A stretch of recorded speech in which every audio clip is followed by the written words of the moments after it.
Hey guys, I'm Becky from Book Bite Reviews, and today I will be explaining what my book ratings mean.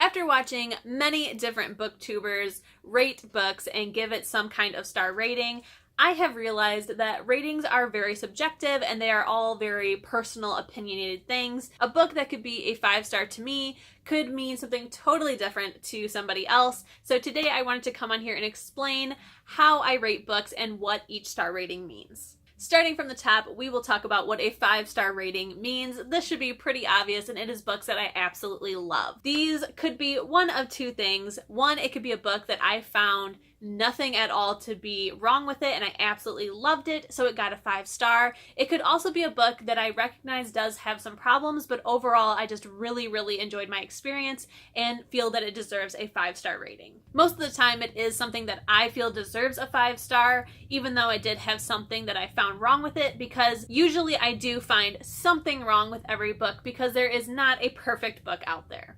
Next up is my 4-star rating, and for books that get a 4-star, this is usually a book that I really enjoyed, but it did have something or maybe two things wrong with it that I just couldn't let go to give it a 5-star rating. This is something that is usually pretty problematic or something that just really annoyed me throughout the reading process. Usually it is how a book ends is how it will kind of jump down to a 4-star, but overall these are still books that I really liked. It just wasn't amazing. Next up are the 3-star books, and these are my so-so books.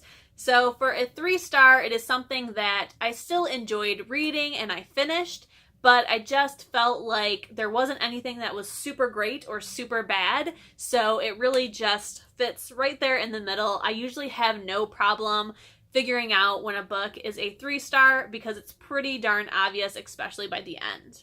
I use 2-star ratings way more than I use 1-star ratings, and these are just straight up books that I did not like. If I ended up finishing them, it usually gets a 2-star review. 1-stars are usually reserved for those that I could not finish, but 2-stars are books that I just did not like. I still finished, so it had some kind of redeeming quality. Maybe the plot line intrigued me, maybe I just really enjoyed the writing style, or maybe I was just intrigued enough to figure out how this bad book was going to end. But 2-stars are used pretty frequently for books that I do not like, especially if I end up finishing them. Next up is the 1-star review, and for these books, if you get a 1-star, it means that there is nothing at all redeemable about this book, or that I DNF'd it for a very big problematic reason. I used to describe my 1-star as books that I hate, but I do feel that that word is very strong, and most of the time, if it is a book that I'm giving a star rating, I feel that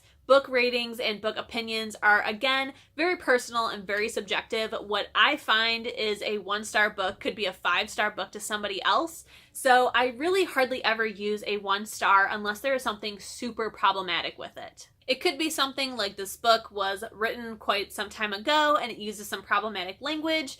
It could be that I truly did not like the main character, or it could be something like there was no way that I could have gotten through this book because of how bad it was written. Now, I am a person who realizes that authors are real, true human beings with real, true emotions, so I really try to not hand out 1-stars unless I truly feel that they deserve it and that I have a very good explanation on why I feel it deserves a 1-star. Now, I'm also somebody who DNFs books. I feel that I should not waste my time on a book that I feel is going to get less than 2 stars, so I do DNF books pretty frequently if they are not catching my attention. I have become much better at picking out books that I will enjoy and will finish, but sometimes there is that DNF book here and there. Now, it would seem appropriate to give a DNF book a 1-star, but I really truly feel that a 1-star has a whole lot of baggage that comes with it, and it is saying that that book is really bad or has something wrong with it,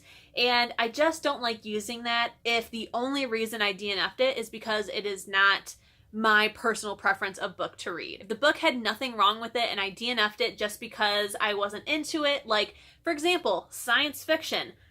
I cannot get into that genre, and if I tried to pick up a science fiction book, I would probably DNF it, but I would never give it a 1 star just because it is a genre that I already do not really enjoy. So this brings us to the last way that I rate books, and it is for those DNFs. Like I explained, if a book has something wrong with it that's very problematic and I DNF'd it, then yes, I will give it that 1 star.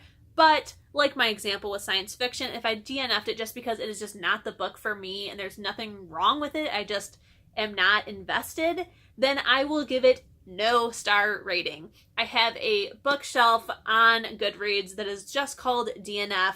These books go in there if they are books that just didn't grab my attention, I did not have any interest in continuing on with, so I throw them in that bookshelf and I do not give them a star rating whatsoever. A good example of this is the book Halo by Alexandra Ardenetto. I felt like this book was just a little bit too dated for me. The book came out quite some time ago and I just could not get into it. It felt pretty juvenile because of the time that it was written. It was written some time ago in YA, and I feel like books have evolved a lot since then, so I just couldn't really get into the characters or the writing style, and I felt like it was just a personal thing. It was nothing against this book, so I DNF'd it, threw it on that shelf, and gave it a no star rating. I will still give a review saying why I DNF'd it and why I didn't like it, but I will not give a star rating just because I don't think that my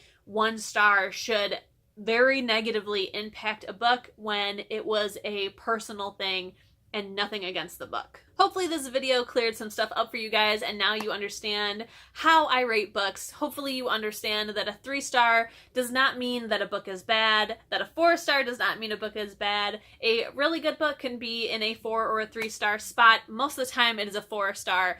4 is my average rating. It has to be really good to give it a 5 star, and it doesn't take a whole lot for it to slip down the slope of being a 3 star. It doesn't mean that they're negative, so I wanted to come on here and just explain what my ratings mean, why I rate some books and don't rate others, and why I decide on that star rating. If you guys enjoyed this video, please give it a thumbs up or leave a comment below.